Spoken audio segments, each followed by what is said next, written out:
Subscribe to our YouTube channel for in-depth interviews of India Inc. and press the bell icon so that you do not miss our updates. Hello and welcome to Nirmal Bang, ladies and gentlemen. I'm Hiral Dadia. We have with us Krishna Prasad Chigurupati, CMD at Granules India, joining in. Krishna, good morning and welcome to the show.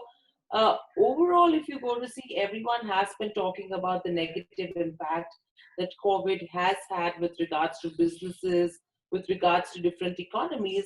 But when you talk of a sector which is dealing with healthcare, which is dealing with pharmaceuticals, that's something which has not really seen a major impact. Yes, there have been, bits and pieces which have been impacted. For granules as well, we did see some bit of an impact that came in the fourth quarter of FY20 on the back of the export front. However, the first quarter has been phenomenal for the company as well. If you could just help us understand what is it that you've done right as a company that has led to this kind of growth? We found a spurt in demand and we coped up. We managed to keep our production going to meet with the demand, and we had innumerable challenges, logistics issues. We were not getting raw materials. Trucks are getting held up everywhere. Even today, that continues. So every day is a battle. We keep fighting those battles and uh, getting things done. But one of the main things we did was we took care of our employees. When this whole thing started, we hired a lot of hotels in the city because they were all shut. They were available. We had our own catering services and almost isolated everybody. It's like a police state. They were not allowed to leave the hotel. They go in, everybody stacked their security. And we kept a lot of people safe. And contract workers, we took some schools, we put them into schools, and we isolated them. We were bringing them in, and we were able to keep production going for a long time, and that really paid off. And even in the factory, we had a lot of measures to make sure they're all safe. And of course, we had to give them a lot of allowances. People were making 3 times their salary in the initial months. So all these things put together, we motivated them, and we did provide safety for them, and that's what really helped us. And also, we needed certain equipments, and we needed to make some changes to meet the extra demand, and we were able to somehow manage to get these equipments even from Germany during these times, install those equipments, and keep it going. It was a lot of challenge, but somehow we were able to meet. It has come with a lot of cost on not financial or the effort that people put in, but it's worth it. We are able to supply products and meet the demand. Still, there is a problem. We are not able to really meet what the world wants today. However, we were able to keep going. And the demand is continuing. And again, a lot of challenges for us, and we will have to keep the same effort. I don't know for how long, but we are keeping our fingers crossed, and we are hoping it'll end soon, but preparing for another 2 quarters that this will continue. Absolutely. And for granules as well, this has been one of the best quarters as well, if we see. Now, when you're talking of challenges as well, Krishna, especially from the employees front, and if you talk about the operations, what was the lowest that we dipped in terms of capacity utilization? The lowest? What's the lowest that we dipped in terms of capacity utilization during the lockdown? I don't think we did. Okay. We were prepared for what was coming Hmm. even before the lockdown. So we took a lot of measures. We didn't really dip, but we started increasing month on month. We have improved, and we touched 100% and a little more than 100%. And we are expanding capacity today on a war footing to meet the demand. And by another 4 months, we'll have some extra capacity on board, and we should be able to really scale up more production. Right. So overall, do you think, I mean, COVID in a way has come in as a blessing in disguise for a lot of pharma companies? Financially, yes, it has come as a blessing in disguise, but when you look at it from a humanitarian point, I'm not sure if Absolutely, this yes. is a blessing, because the trouble. 100%.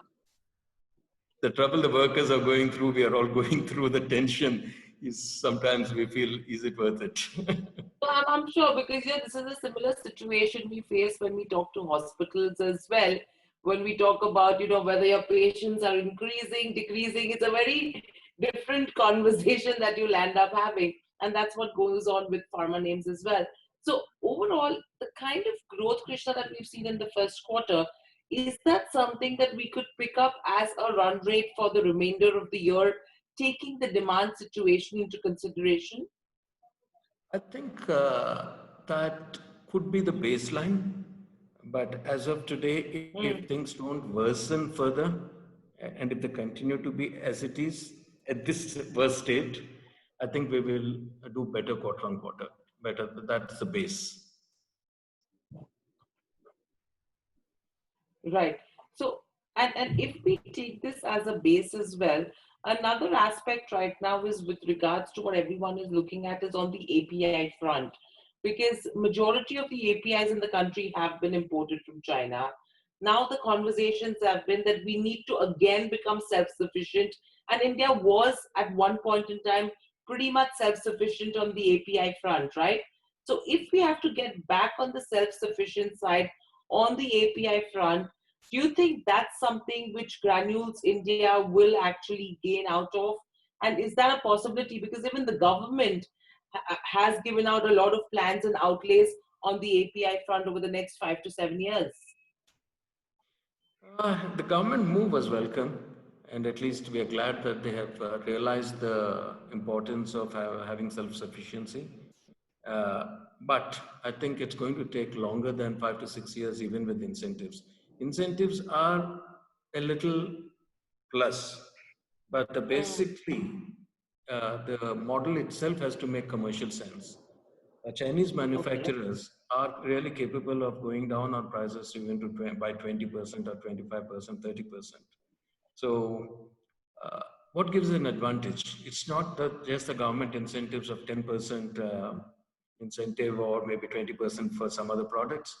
That's not really going to help. India has to come into, uh, we have to use better technologies than what the Chinese use, and also build to the scale of what China does.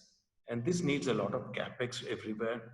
And the model itself has to make sense economically. As long as you have good technology and you can build scale and sell that quantity of product, yes, it will work. But, and like I said, the government incentive is just a small boost, but it's not going to make a game. It's not a game changer. And I firmly believe this is going to take maybe 10 to 12 years if everybody wakes up today and starts working on it and not looking at government incentives. We have to make ourselves more viable. Uh, However, whatever the government says is you may start with an API or a key intermediate, you may make that key intermediate yourself. But again, the material, raw material that goes into some of these key intermediates is again dependent on China. So what is self-reliance? If we start from oil, basic oil, benzene or whatever, and from there, if we can go ahead, even of course, oil is also imported, but we don't have to depend on China. So if we can start from there, then it does make sense. Otherwise, making one intermediate again for the raw material depending on China is not going to work out. And one of the examples I see is some of the basic things like methanol, base material. And methanol today, India depends a lot on Chinese imports. So if you make a raw material intermediate using methanol, and if you're still dependent on China, so it's not going to really work. So we'll have to look at it in a bigger picture, and even self-sufficiency in some of these key raw materials or starting materials also the government has to look at. And I've not heard of any plan of setting up huge methanol complexes in the country. I think if the government takes that up also, it's going to be good. But overall, as coming back to granules, we are dependent only on two raw materials from China. And one of them, now we have another source out of Europe. Only one company in the world makes that other than China. And we have a tie-up with them. It's expensive, but we are getting our materials there. So only one key raw material we are dependent on China today. So as regard to capacity, there's a lot of capacity in China, and there is a little bit of price competition between themselves. Even though the prices are high, they will come down. However, if the concern of a disruption in supplies from China itself is a concern, I think the whole world is going to be without medicines. Let's face it. Yes. And I don't think that's going to happen, whatever the situation is. The world is interdependent on each other. Absolutely, yeah, that's something which you can't really take away at all. But even if we have to start, probably supplementing China in the next 10 to 15 years as well on the medicine front, do you think we will be ever able to match their costs? Do you think that's a possibility? Because labor again is so cheap in China. I mean, that's something the math really does not fit in for Let me. me explain. First of all, let me say, if India comes up with superior technologies which India is capable of, we have enough capability here. We can definitely do that. We have to do it the right way. We can beat China. And regarding the labor cost, I think that this is a misconception that labor cost in China is cheaper. Okay. They are much more expensive, 2 times, 3 times more expensive than us. It used to be cheap at one time, but as China prospered, nobody wants to work in chemical companies. Everybody wants a fantastic job as a computer. I mean, all these fancy things. People are into brands. Everybody wants to wear a brand. And factory workers don't make that sort of money. So people are, and they don't want those jobs. So people are forced to pay more. In spite of that, they have problem getting people. So labor is not the key, labor cost. It's mostly, I would say, the original capex was put in long ago. Those are written down plans. They have advantages. And even energy-wise, some provinces have a great advantage. Some may not have. But basically, it's the capex and the market and the scale which they have established that gives them this advantage today. And I'm confident India can beat them if we do things the right way. Right? And that's going to be a great opportunity that we could be sitting on as well. Another issue over here during COVID has been with regards to where exports are concerned. Now, when the government actually restricted and imposed bans with regards to where paracetamol was concerned, that was something which impacted a lot of companies like Granules. What is the situation now, Krishna? That was a short-term impact. We had an impact in the Q4 of last year and also partly in Q1 of this year. That's been resolved. And we did make representations to the government telling them that India meets 70% of the world's requirement of paracetamol. And whatever they see as consumption, there was a misconception. The consumption in India of paracetamol was seen as India requirement. India requirement is very small. It's hardly 15 to 20% of the production of India. But what people use in India is converted to tablets, and tablets are exported out of India. So government putting a blanket ban, but then finally they saw the real picture and they relaxed this. However, they say you have to keep some inventory for Indian supplies in case there's an issue and all, which is fairly good. Everybody is keeping some inventory just for an emergency and they're monitoring that. So basically, coming back, there is no impact. It was short term, but that we are over with. Right. So what's the kind of growth that we could expect on the exports front? Do you think we will be able to beat the previous guidance of 20% top line growth in FY21 on the back of exports picking up as well? Basically, Granules is a export-oriented company, and our domestic sales are about 15 to 18% of our total revenues. So export growth, all our growth has to come from exports. Domestically, we do sell, but we are not greatly excited, except if it's a requirement in the domestic market where there's a shortage. So we have, the big brand companies and the huge generic companies as our customers, and also we sell directly into the US market of finished dosages. So growth is good, and even post-COVID, we expect that these numbers will sustain. So it's now a matter of us rising to the occasion and producing as much as we can. Whatever we produce can be sold.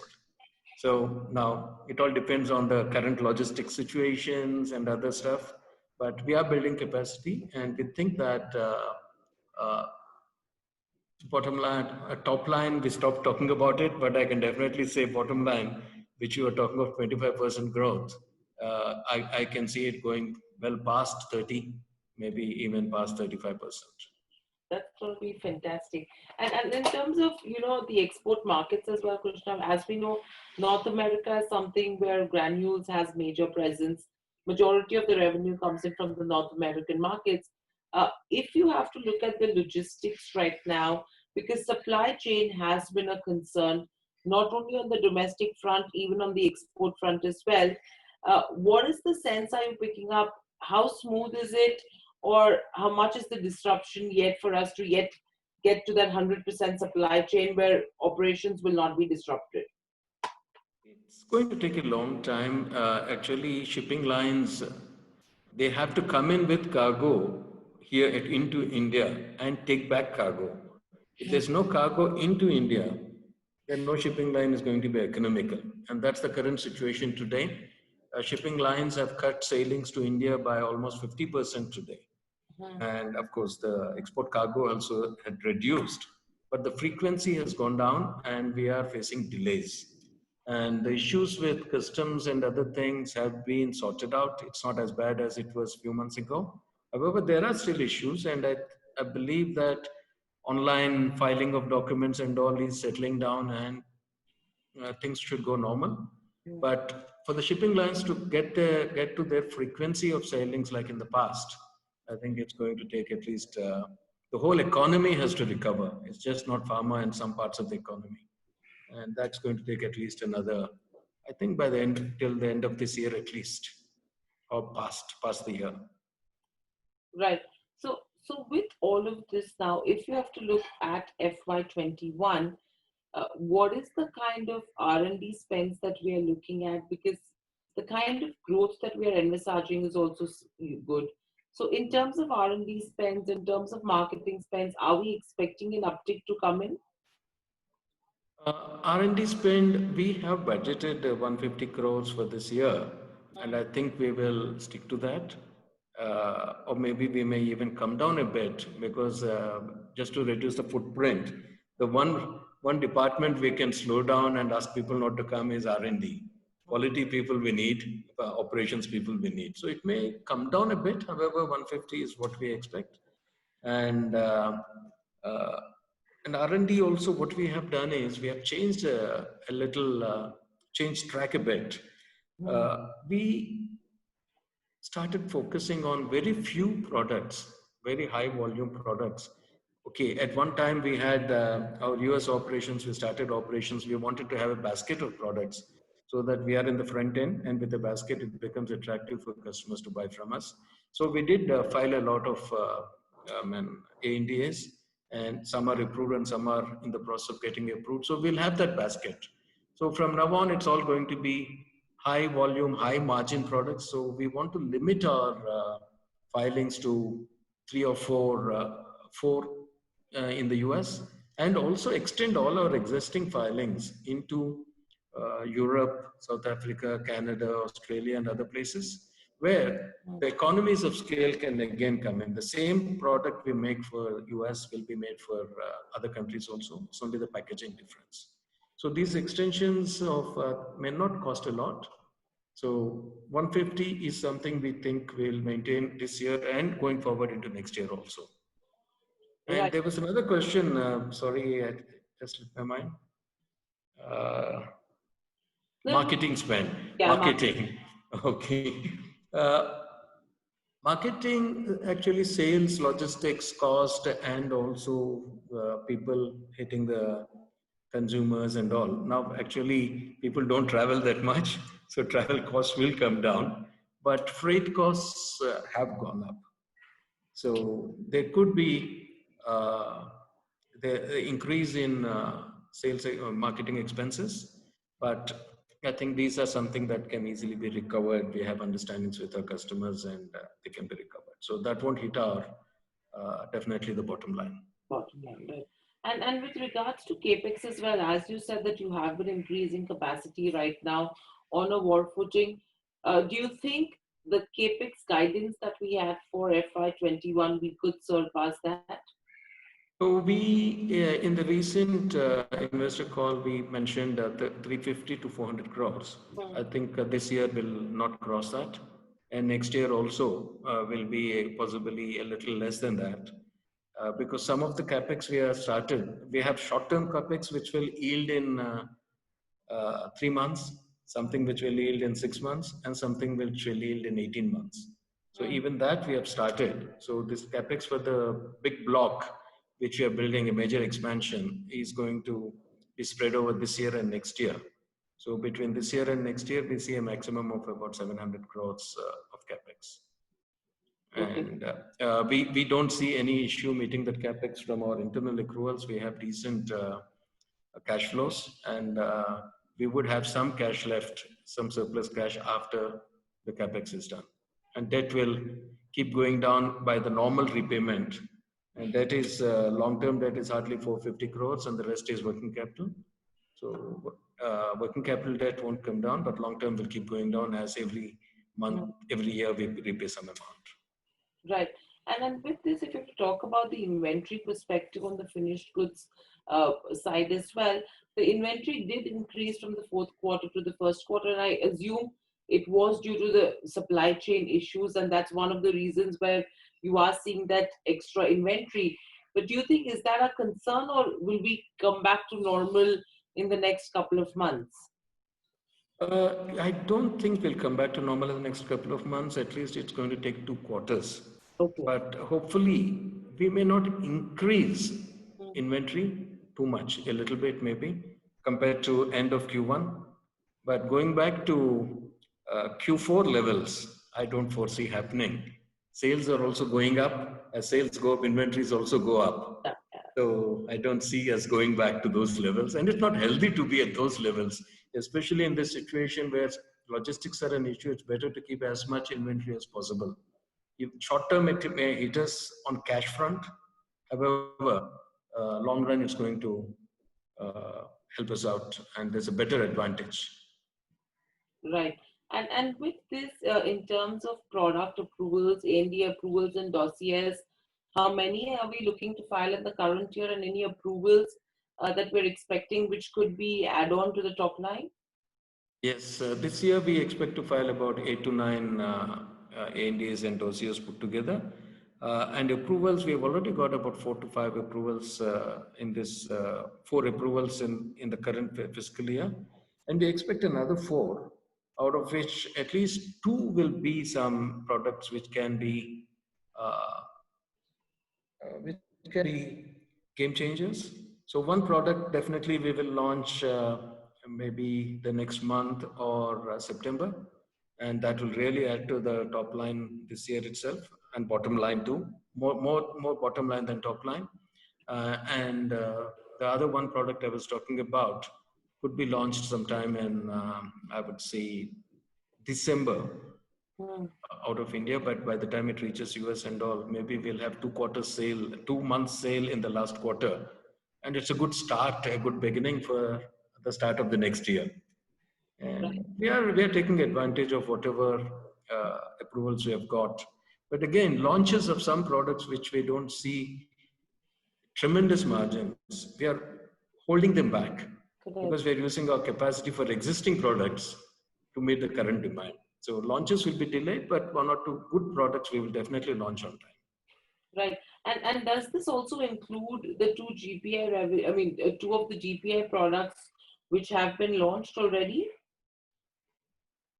GPI, we have launched 3 products, 2 products in this current fiscal, and we expect 3 or 4 more products in the rest of the year, out of which US market is, US model is niche products and products which others have not filed and this type of thing. So there's a mix of steady long-term products and a mix of some short-term opportunities. So the products with short-term opportunities, you may make a killing when you launch, or it may be average. So there's a mix. But however, 2 or 3 products we expect will really add to the profitability of GPI, and those will be launched this year itself.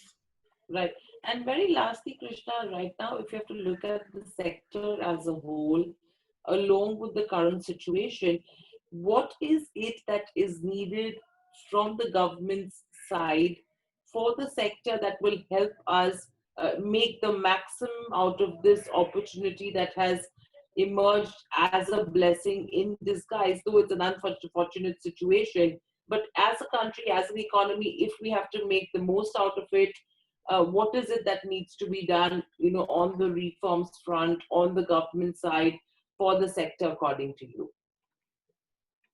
The government is really bogged down with too many problems, and there has to Yeah, be sure. sense in how much to expect from the government. So at this point in time, logistics issues will help, but I don't think the government can do much with that. And local transportation to even sea lines and all. Uh, I would be very happy if we don't get any more unreasonable bans or restrictions on products. As if we don't get those things, I personally am happy. I don't really expect too much from the government. Right. And I'm sure, I think it's a double whammy situation for them as well. It's a catch-22. They don't know which side of the boat, to put their foot on, because I'm sure the other side will always be complaining with something or the other. But it is, I think all of us will have to start working together as well. And I think it needs to be more of co-opetition versus competition that the world needs to live with. I think, and that's what is going to help us, don't you think? Yeah, you're right, perfectly right. But however, I have to give, while there are complaints against the government, I have to give credit that they're willing to listen. Yes. At least that was a very good change I have seen. I don't have much interactions with the government, Right. but going from the past history of mine, so I saw a tremendous change. They're willing to listen and be very positive about things. Absolutely, and that's something which I think will help us grab the opportunities from here as well. But thank you, Krishna. Thank you so much for joining Thank you. Insights. I hope you enjoyed the conversation as well. And we'll see you soon. Stay safe. Thank you very much. You too. Yeah.